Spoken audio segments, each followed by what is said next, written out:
자, 조사연구의 기본 개념. 1급 시험은 개념 정말 시험에 잘 나온다고 했고요. 개념을 묻는 시험이라고까지 제가 말씀을 드렸었어요. 자, 보시면은 패러다임이 나왔죠? 패러다임. 이 다 시험입니다, 이게. 자, 근데 포인트를 잘 알아셔야지만 답을 찾아요. 2번. 인간이 어떤 사물과 현상을 관찰하는 데 있어 공통적으로 가지는 인식 체계 또는 인식의 틀. 자, 인식이라는 말이 나왔는데 이게 느낌이 약합니다, 이게. 그러면서 3번의 둘째 줄 오른쪽에 이런 말을 해요. 일반적인 사고방식. 일반적인 사고방식.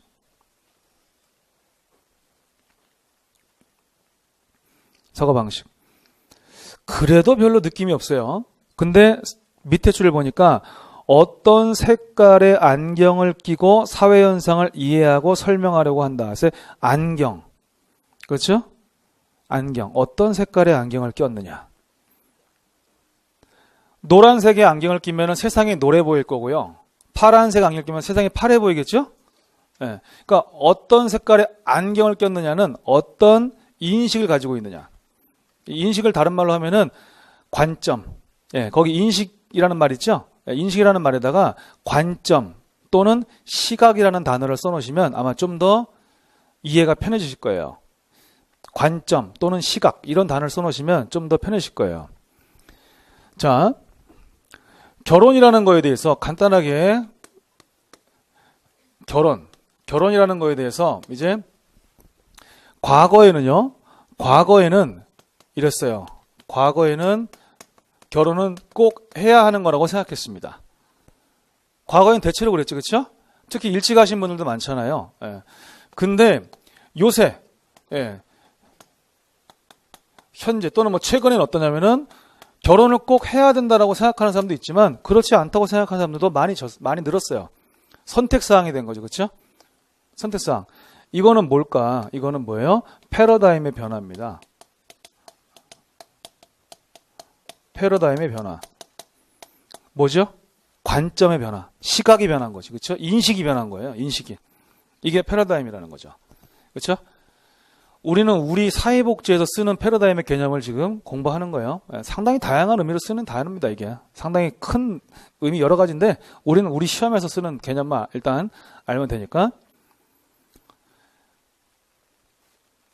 그래서 우리가 이제 사회 문제를 바라보는 관점도 되게 많잖아요. 그렇죠? 사회 문제. 어떤 사람은 기능주의적 관점으로 사회 문제를 보고 어떤 사람들은 갈등주의적 관점으로 보고 그렇죠? 어떤 사람은 상징적 상호작용주의적 관점으로 보고 그렇죠? 어떤 사람은 또 기능적 갈등주의를 짬뽕한 관점에서 보기도 하고 다 다르죠. 그거는 뭐죠? 각각 가지고 있는 인식의 차이가 이미 있는 겁니다. 인식 차이가. 이런 거죠. 예, 그거 패러다임. 그 다음에 이론. 2번 어떤 특정 현상을 논리적으로 설명하고 논리적으로 예측하고 논리적으로 이해하도록 해주는 진술. 논리적으로 설명, 논리적으로 예측, 논리적으로 이해하도록 해주는 진술. 이론입니다. 따라서 둘째 줄 따라서 현상을 설명하고 예측하고자 하는 의도가 없는 진술은 이론이라고 할 수 없죠. 이론이라면 어떤 현상을 논리적으로 설명해야 하는 것이고 예측하는 것이고 이해하도록 도와주는 그러한 진술이다. 그래서 3번 뭐라고 되어 있어요? 이론은 경험적 세계에서 실증적으로 검증이 가능해야 됩니다. 가능해야 돼요.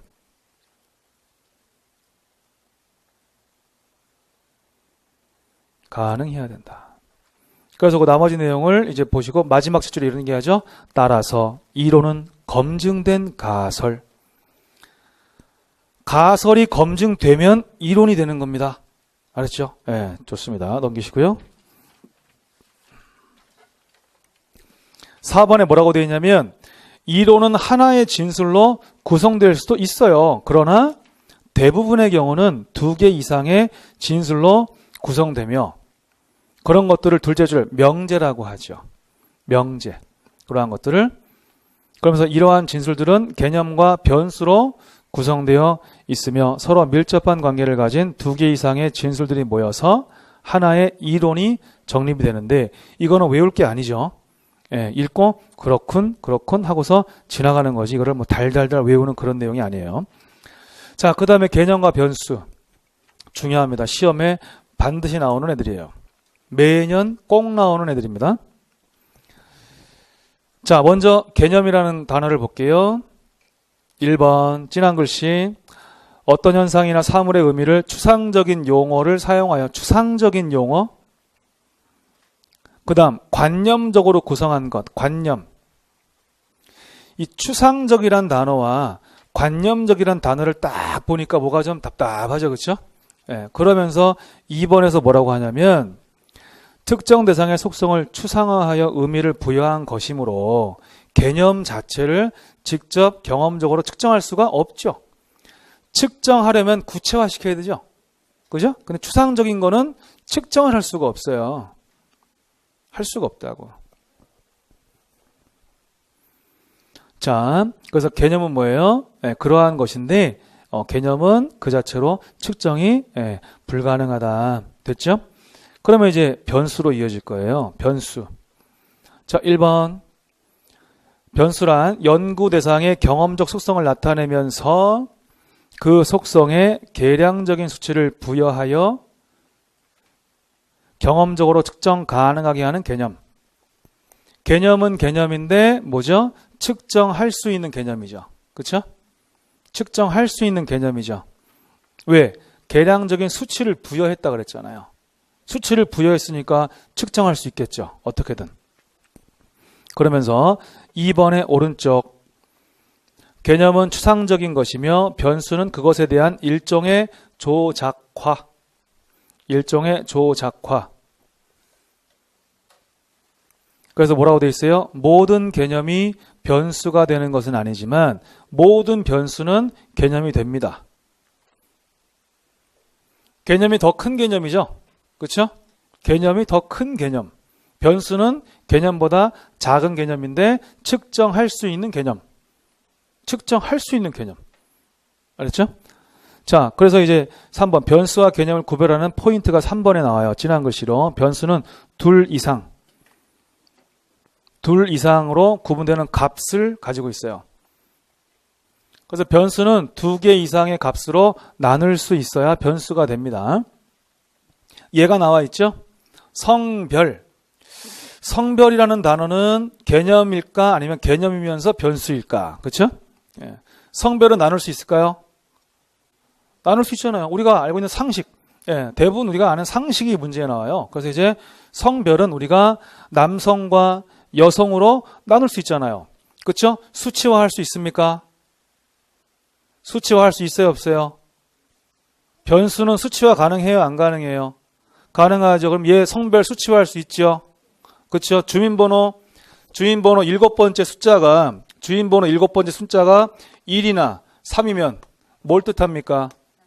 남성 뜻하죠. 수치화 했잖아요, 지금. 우리 하고 있잖아요, 진짜로. 변수죠. 그렇죠?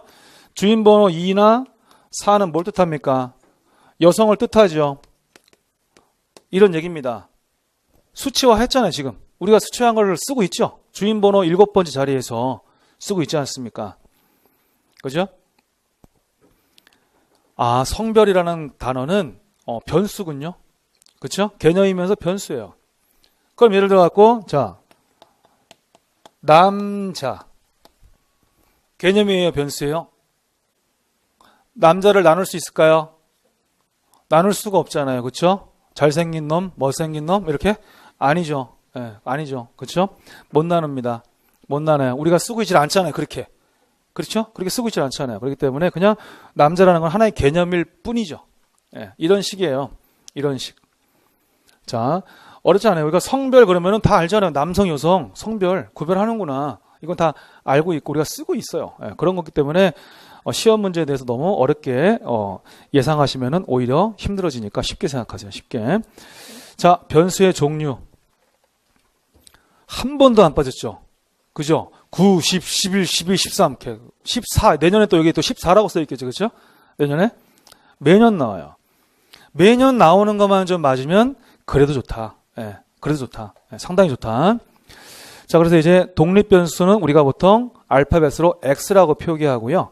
종속변수는 Y라고 표기해요.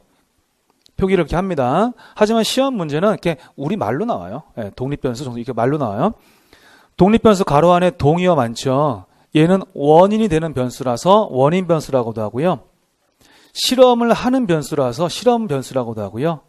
설명을 하기 위해 만드는 변수라서 설명 변수라고도 하고 예측을 하기 위해서 설정하는 변수이기 때문에 예측 변수라고도 해요.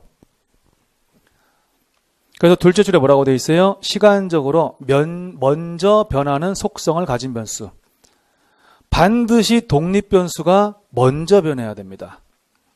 꼭 명심하세요. 반드시 독립 변수가 먼저 변해야 됩니다. 그러면 독립 변수가 변하고 나서 그 나중에 변하는 게 또 있겠죠. 걔가 종속 변수인데 결과가 되니까 결과 변수. 설명을 당하는 변수이기 때문에 피설명, 예측 당하는 변수이기 때문에 피예측 변수라고 합니다. 그래서 둘째 줄, 독립 변수가 변한 후에 따라서 변하는 변수. 그래서 항상 우리가 이렇게 돼 있죠, 그렇죠? 이렇게 얘기하죠. 이렇게. 얘가 변하고 얘가 변하는 거잖아요. 많이 보셨죠, 그렇죠? 요거. 하지만 이런 기호가 중요한 건 아니에요. 우리는 다 말로 나와요. 시험은 다 말로 나오기 때문에 이런 기호 같은 거는 그냥 참고로 활용하시는 겁니다. 그죠? 그래서 얘 있죠? 얘 1, 2 있죠? 읽어보시면 이제 우리가 시험 문제 나올 때 이런 예가 나오거든요. 그럼 그 단어에다가 단어나 문구에 밑줄을 쳐요. 시험 문제에서는. 그럼 밑줄을 쳐놓고 다음 중 독립변수가 아닌 것은 다음 중 종속변수가 아닌 것은 그럼 이제 밑줄 친 말에 이제 보고 얘가 지금 X야 Y야? 이것만 구별하는데 상당히 쉽습니다. 시험 문제 자체는 상당히 그런 거 쉽게 나와요. 반드시 문장 앞에 나온다고 독립변수인 건 아니죠. 그렇죠?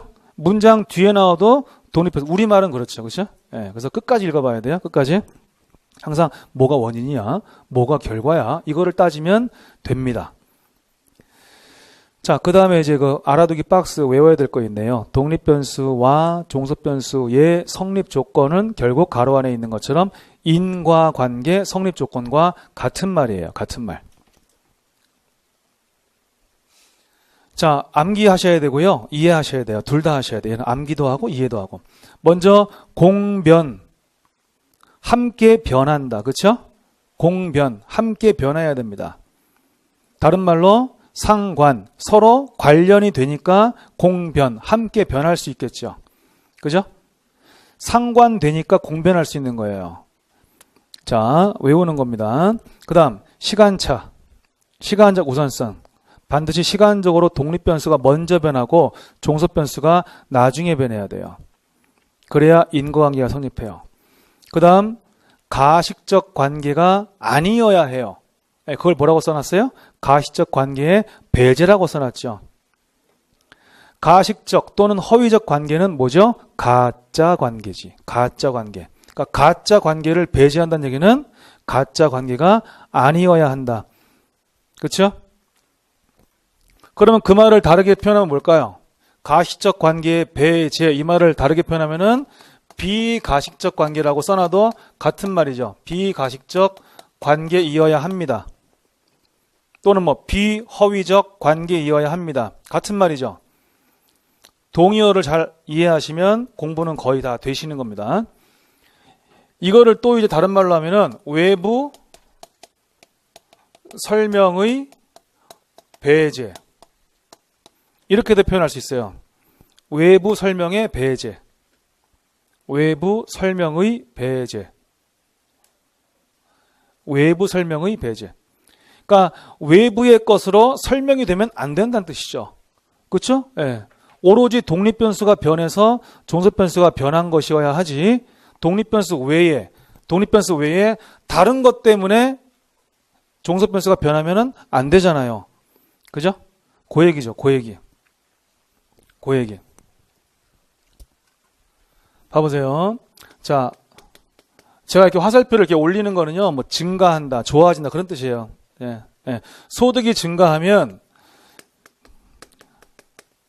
지출이 증가한다, 또는 지출이 증가할 것이다, 또는 소득과 지출 간에는 서로 관련이 있다. 이런 하나의 가설이 있고, 얘네들은 검증된 이론이기도 합니다. 그렇죠? 대체로 소득이 증가하면 지출도 증가하거든요. 그죠? 그랬을 때 이제 얘가 독립변수, 얘가 종속변수잖아요. 그랬을 때 이제 소득이 증가했는데 지출이 증가를 이제 하는지 안 하는지 알아봤더니 대체로 증가하더라고요. 그렇죠? 검증이 됐죠? 하나의 일반화된 이론이 됐어요. 근데 이제 만약에 어떤 경우에 이제 소득이 증가해서 지출이 증가를 하긴 했는데 소득 외적인 요인이 많이 의심이 돼. 예, 그럴 수도 있잖아요. 그렇죠? 그럴 수도 있잖아요. 소득 외적인 요인이 있는 것 같아. 막 의심이 되면 될수록 그 연구는 어때요? 믿을 수가 없게 돼 있죠. 그죠? 예, 소득 외적인, 예를 들어서 뭐 이제 30대 노총각이 있는데 그 총각이 이제 소득이 늘긴 했어요. 근데 지출이 많이 늘었거든? 근데 알고 보니까 단지 소득이 늘어서 지출이 는 게 아니고 소득도 늘었지만 이제 여자친구가 생긴 거예요. 그 여자친구가 생기다 보니까 막 잘해주고 싶죠? 예, 그러니까 막 돈을 막 쓰죠. 그쵸? 막 선물 공세하고 막 이제 난리 났죠? 예, 그건 소득의 증가만 이 원인이 아니죠. 그쵸? 소득 증가 플러스 여친 발생. 뭐 이렇게 해가지고, 예, 이렇게 되는 거지. 그럼 뭐죠? 외부 설명으로 이제 돼버리니까 이게 안 되는 거야. 그죠? 그러면 인과관계가 얘 때문만이 아닌 거지. 그렇죠? 인과관계는 뭐예요? 얘 때문만이어야 해요. 얘 때문, X 때문만이어야지 다른 이유가 들어가 버리면은 인과관계가 성립되기 어려워지는 거거든요. 그런 얘기 하는 거예요. 지금 그런 얘기. 자, 단어를 자꾸 이해를 하시다 보면은 조사론이 오히려 더 공부는 조금 하고 시험은 더 잘 보는 과목이 돼요. 왜? 이거는 이해 과목이거든요. 예. 분량도 엄청 줄여놨습니다. 제가 조사론 책 두꺼운 거는 정말 어마무시하게 두껍고 큽니다.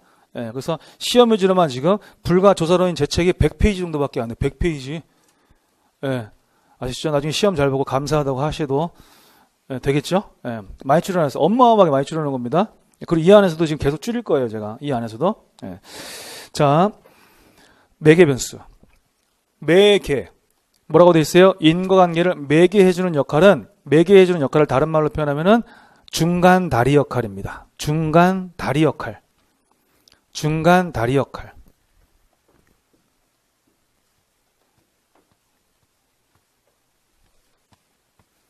그럼 이렇게 돼요. 아주 간단합니다. 독립변수, 그 다음 얘가 매개변수, 여기서는 매개변수, 그 다음에 종속변수. 중간 다리 역할 맞죠? 그죠? 얘를 거쳐야 가잖아요. 다이렉트로 가는 게 아니에요. X에서 Y로. 요게 매개변수. Z는 X, Y를 제외한 제3의 변수는 다 Z로 써요. 매개변수만 Z로 쓰는 게 아닙니다. 아니에요. 여기서는 지금 매개라고 제가 그래서 써드린 거예요. 그래서 여기서 Z는 매개변수를 말한다. 그렇게 쓴 겁니다. 그럼 아예 Z를 쓰지 말고 그냥 매개라고 써도 돼요. 아예. 그래서 거기 지금 보시면은 지금 얘 1, 얘 2 다 있죠. 그죠? 이거 다 시험에 나왔던 예예요. 시험에 나왔던 예. 그래서 거기 지금 예를 들어놨으니까 거기 지금 얘 1에서는 자아 존중감이 매개변수죠. 그 다음에 이제 얘 2에서는 이제 역량 강화가 매개변수죠. 읽어보시면 너무 쉽기 때문에 제가 굳이 읽어드리진 않겠습니다. 알았죠? 자, 그 다음에 조절변수. 자, 독립변수가 종속변수에 미치는 영향력을 조절하는 변수. 쉽죠? 이것도 예를 보면 엄청 쉬워요. 넘겨보세요. 자, 결혼이 삶의 만족도에 미치는 영향. 결혼, 독립변수입니까? 종속변수입니까? 독립변수, X. 삶의 만족도, 종속변수죠? Y. 근데 그것은 성별에 따라 다르답니다. 그럼 그 성별이라고 하는 것이 바로 이 사이를 조절해주고 있죠. 그렇죠? 조절해주고 있죠. 성별에 따라 많을 수도 있고 이제 적을 수도 있다는 얘기잖아요.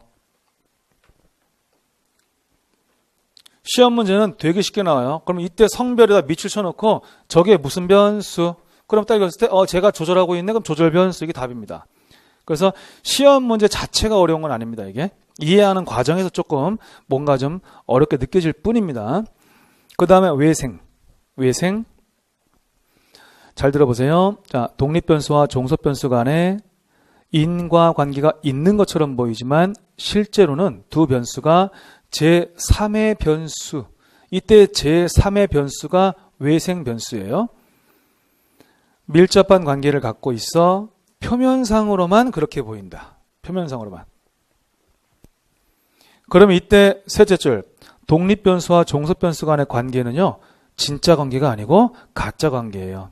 가짜 관계라는 것은 가식적 관계라는 뜻이죠. 가식적 관계. 자, 책에다가 체크해 드릴게요. 예, 보세요. 자, 화재 발생 현장에 소방차 수가 많아서 소방차 수 X 독립변수죠. 여기서 지금 화재 피해 정도가 클 것이다 해서 화재 피해 정도가 Y 종속변수죠. 그러니까 얼핏 보시면은 소방차 수가 많을수록 화재 피해 정도가 크다. 그럴 것 같아.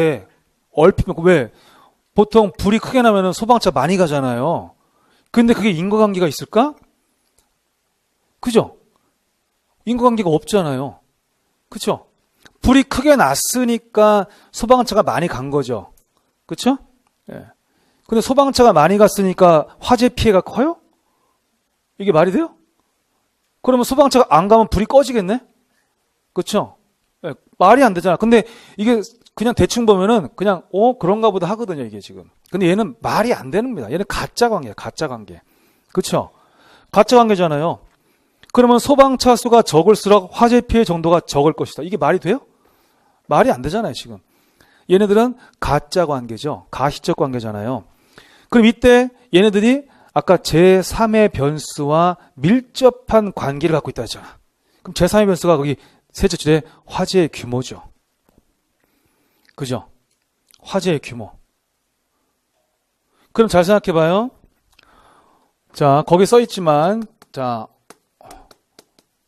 화재 규모가 크잖아요. 그죠? 네. 화재의 규모가 크면은 소방차 많이 가야 돼요. 맞죠? 소방차 많이 가야 돼요. 그죠? 네. 화재의 규모가 크면은 어쩔 수 없이 그 피해 정도도 커요. 그렇지 않아요? 얘가 실제로 영향을 주는 건 얘입니다. 얘가 양쪽에 다 영향을 주고 있죠. 양쪽에 다 영향을 주고 있죠. XY에 가짜지만 어쨌든 가짜 XY에 다 영향을 주고 있는 거는 얘죠. 제3의 변수였죠. 그럼 시험 문제에는 여기다 밑줄 쳐놔요. 밑줄 쳐놓는다고. 얘가 무슨 변수? 그러면 답은 외생 변수. 얘가 진짜로 영향을 주는 변수잖아요. 문제는 쉽다니까요.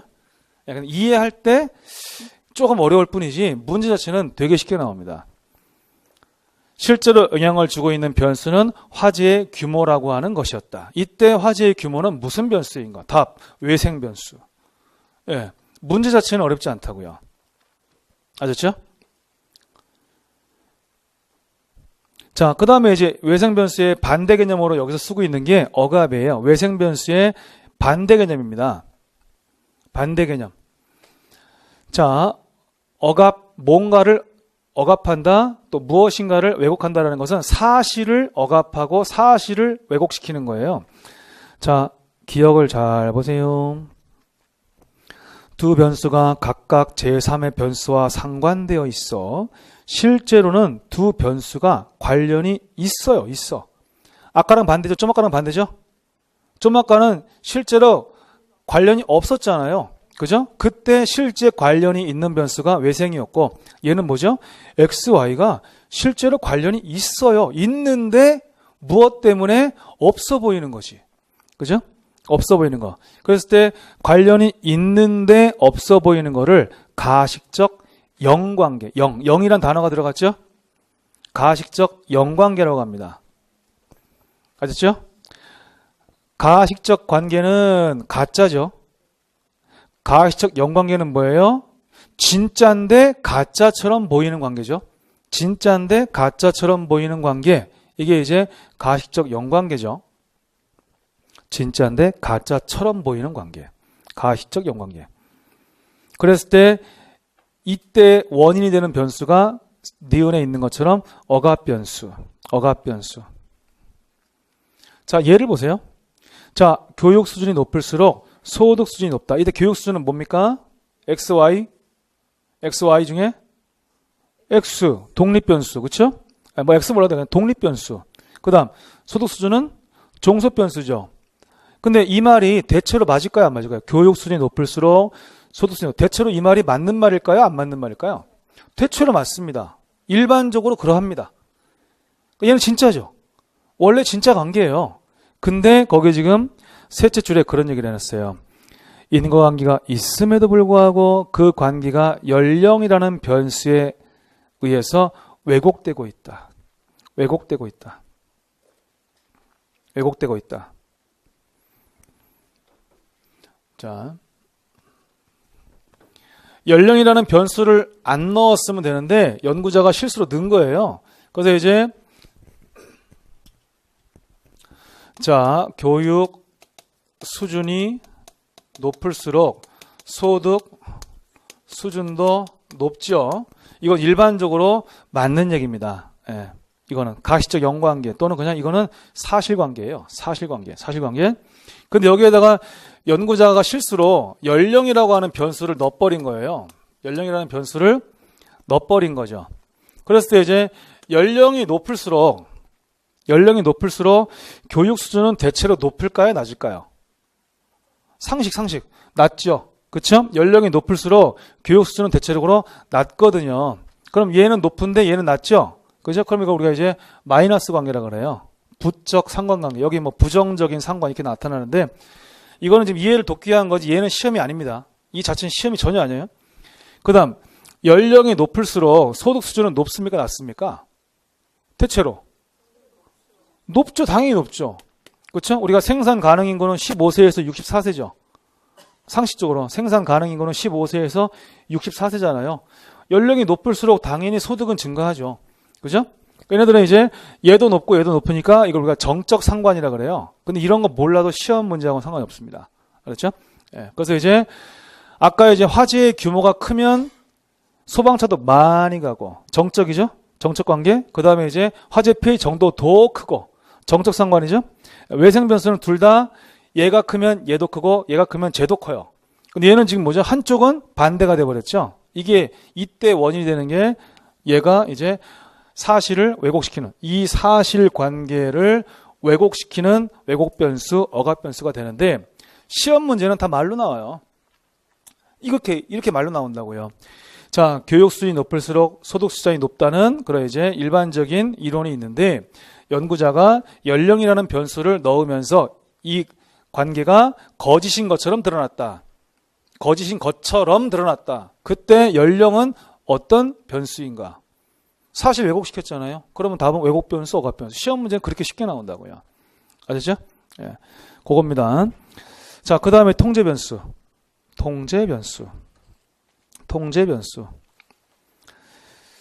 자, 기억, 독립 변수와 종속 변수 간의 인과관계에 영향을 미칠 가능성이 있기 때문에 통제 대상이 되는 제3의 변수죠. 우리가 앞에서 공부했던 이제 뭐 매개 변수, 외생 변수, 억압 변수, 조절 변수 등등등등 얘네들이 다 통제 변수가 될 수 있어요. 예, 될 수 있다고요. 그랬는데 여기서 중요한 거는 니은 읽어보시고 통제는 뭘 뜻하는 걸까? 통제. 그 통제의 의미를 잘 기억해 놓으셔야 돼요. 우리가 앞으로도 계속 쓸 말이기 때문에 디귿. 자, 여기서 통제한다는 의미는 두 변수 간의 인과관계를 논함에 있어서 제외한다는 의미가 아니라 인과관계를 분석함에 있어서 이들 제3의 요인들이 미치는 영향을 고려하여 분석한다는 것이다. 즉 분석 시 독립 변수와 종속 변수뿐만 아니라 이들 제3의 요인들을 분석에 포함시킨다는 것은 제3의 요인들을 일정한 상태로 통제하거나 억제하는 것을 의미해요. 자, 계속 설명드릴 거니까 설명 들으세요. 우리가 이제 실험을 합니다. 그 호기심인가? 그 우리 실험하는 프로그램 KBS 뭐 있죠? 호기심 천국도 있었고 또 호기심 천국 끝나고 나서 또 뭐 그런 것도 하고 또 스폰지? 다 실험하는 프로그램이 있죠. 그렇죠? 그러면 실험을 하는 사람들이 있으면 실험을 하는 사람과 비교하기 위해서 실험을 하지 않는 사람들을 배치시키기도 해요. 그죠? 그럼 제가 이제 수업 때 계속 써먹을 예를 제가 미리 말씀드릴게요. 수업 때 제가 계속 써먹을 예거든요. 제가 지금까지 연구한 것 중에서 이거보다 쉽고 재밌는 예는 없다. 제가 만든 예예요. 자, 맥주를 2000cc를 먹입니다. 맥주 2000cc를 실험 집단은 맥주를 2000cc 먹는 집단이에요. 먹는 집단? 실험을 한다는 얘기죠. 거기에는. 근데 맥주를 왜 먹이냐면 맥주 먹기 전과 후의 소변량을 비교하려고 실험을 하고 있어요. 맥주의 그 먹은 양이 소변의 변화에 어떤 영향을 주는지. 그죠? 네, 실험을 합니다. 근데 보다 더 정확하게 비교하기 위해서는 맥주를 먹지 않는 집단도 이제 함께 병행을 하면은 보다 더 정확하게 실험을 할 수 있습니다. 연구를 이제 정확하게 할 수 있어요. 그래서 한 집단은 맥주를 먹는 집단, 한 집단은 그냥 맥주를 먹지 않고 그냥 있는 집단. 그렇죠? 예. 그래서 맥주를 먹는 집단을 우리가 실험 집단이라고 부르고요. 맥주를 먹는 집단과 비교하기 위해서 설정하는 집단을 이제 우리가 통제 집단이라고 그래요. 통제. 그렇죠? 그러면 그 통제 집단은 우리가 관찰을 해야 돼요, 안 해야 돼요? 관찰을 해야죠. 둘 다 해야죠. 비교하려면 관찰을 해야죠. 관찰을 한다는 얘기는 뭐죠? 얘네들이 혹시 우리 몰래 맥주를 마시진 않나 감독해야 돼요. 관리 감독해야 돼요. 그렇죠? 그게 통제예요. 만약에 몰래 얘네들이 맥주 먹고 있으면 어떡해?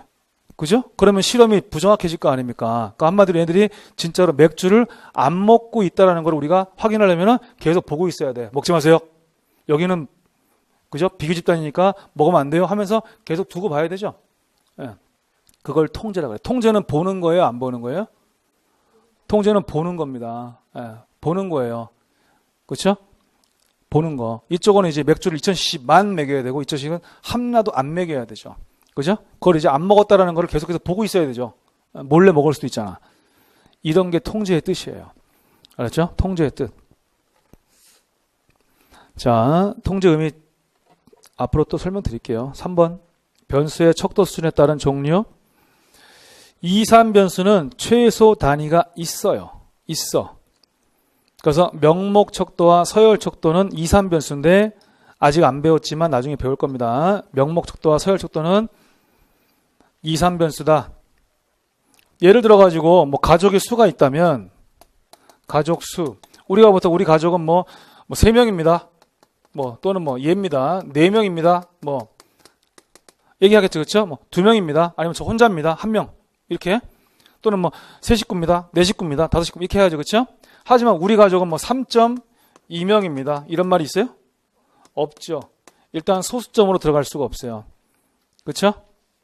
최소 단위가 있다. 그러면 연속 변수는 최소 단위가 없죠.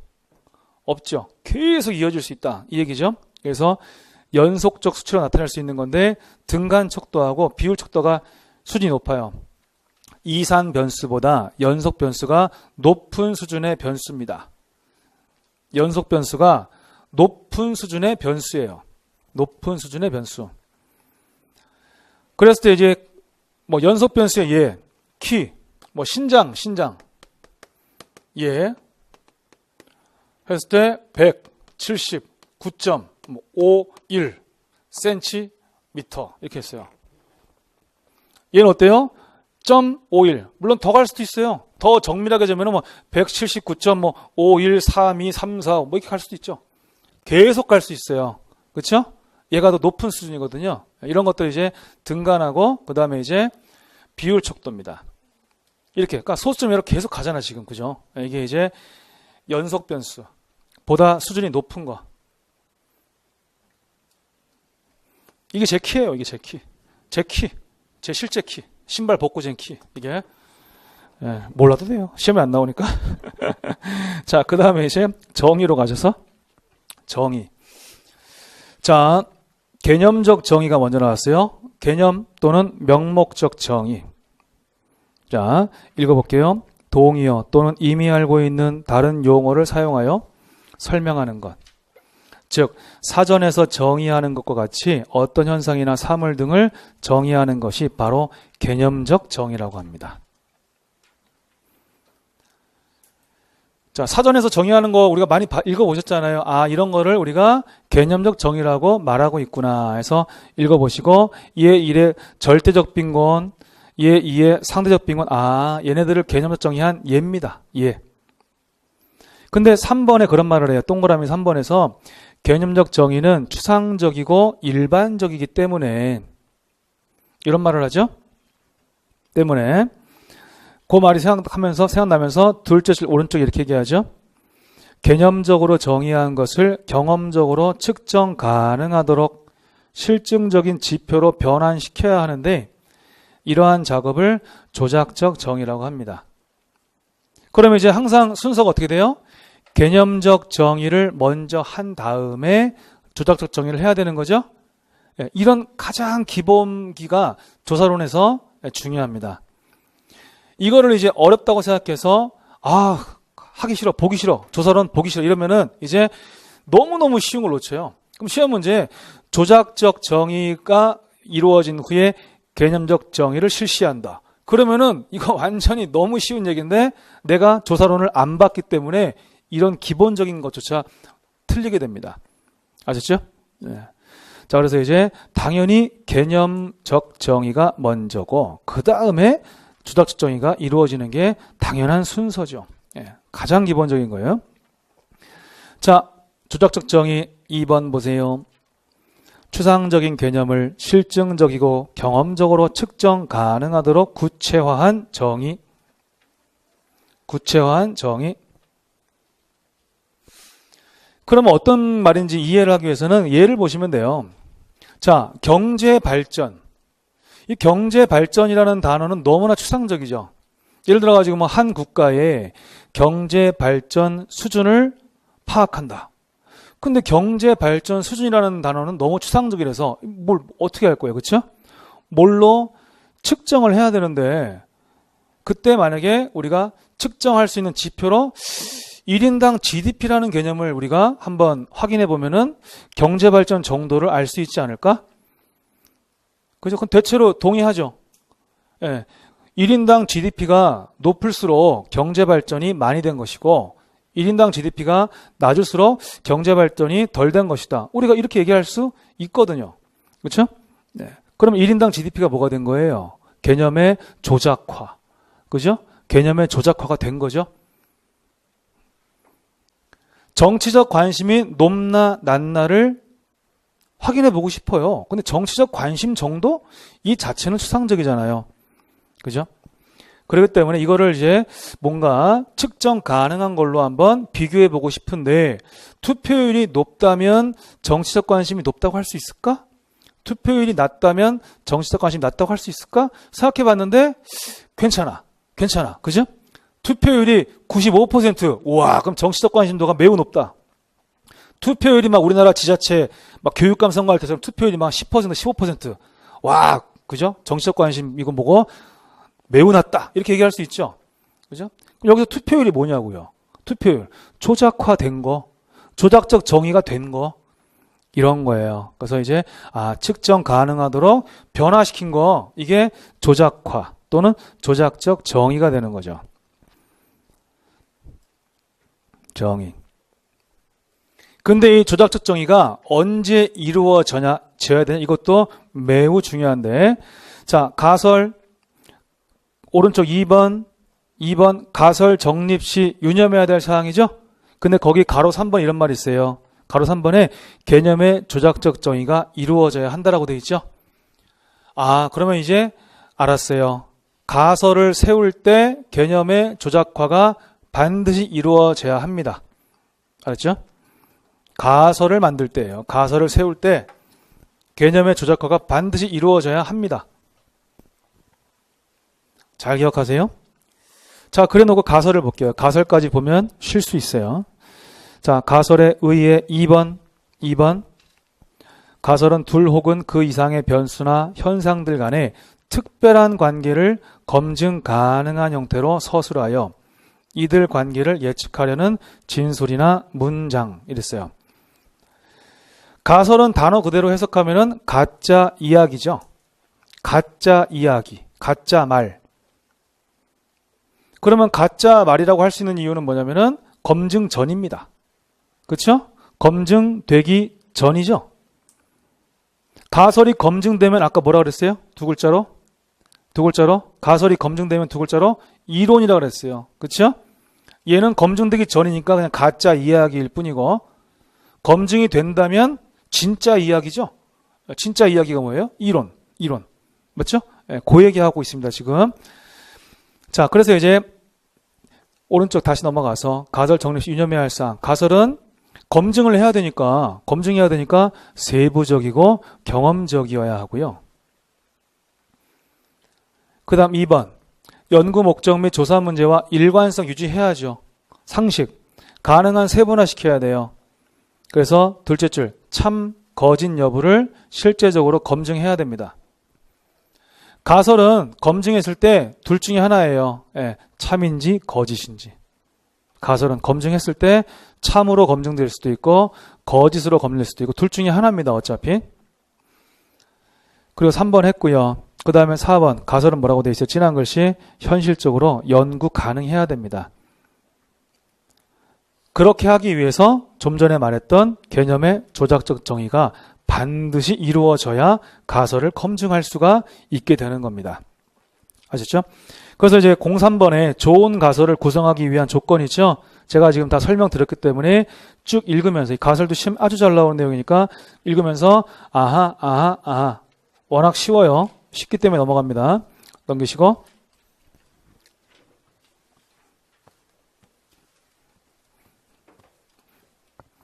자, 거기 보시면은요. 검증 과정에 따른 가설의 유형이 있죠. 이게 좀 혼동스러워서 정확히 기억해야 되는데, 먼저 검증 과정에 따라서 연구 가설은 귀무 가설과 대립 가설로 나눈다 그랬어요. 이때 이제 귀무 가설과 대립 가설로 나눌 때 무엇에 따라 나눠지는 건지 그 기준이 검증 과정이라는 것도 시험에 나왔었습니다. 검증 과정에 따라서 나뉜다.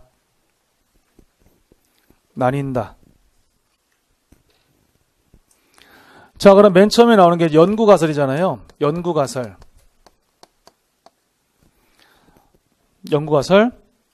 써놓으세요. 이거는 나중에. 자, 연구자가 세우는 가설입니다. 이름 그대로.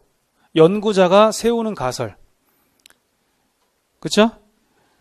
작업하기 위해 세우는 가설, 작업 가설. 실험하기 위해 세우는 가설, 실험 가설인데 어쨌든 이제 연구 가설을 연구자가 세우는 가설이죠. 근데 연구 가설의 정확하게 반대죠. 그걸 이제 귀무 가설이라고도 하고요. 다른 말로 영 가설이라고도 합니다. 얘의 반대입니다. 정반대. 귀무 가설, 영 가설. 그럼 이렇게 되겠죠. 예를 들어 여기서 연구 가설에서 x가 변하면 y도 변한다. 그랬어요. x가 높으면 y도 높다. 이렇게 해놨어요. 예를 들어서 그럼 얘는 어떻게 되겠어요? x가 높으면 y는 낮다. 이렇게 되겠죠. 반대니까. 그죠? 자, 그 다음에 이제 이 귀무가설, 영가설의 반대. 얘가 이제 대립가설이에요.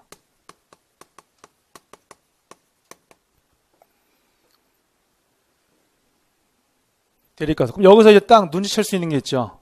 눈치챌 수 있는 게, 연구가설하고 대립가설은 같거나 거의 비슷하겠군. 그냥 같다고 생각하시면 돼요. 그냥 쉽게. 문장이라는 게 좀 만들다 보면 문장이 살짝 바뀔 때도 있거든요. 자, 됐죠? 그러면 이제 보세요. 연구자가 세운 가설이 연구가설이라고 했고, 그 다음에 이제 귀무가설은 그거에 반대라 그랬는데, 한마디로 뭐냐면 연구자의 그 가설을 반박하기 위해서 만드는 가설입니다. 그렇죠? 그 다음에 검증을 했는데 이 귀무가설이 거짓으로 판명해놨어요. 가설은 간단해요.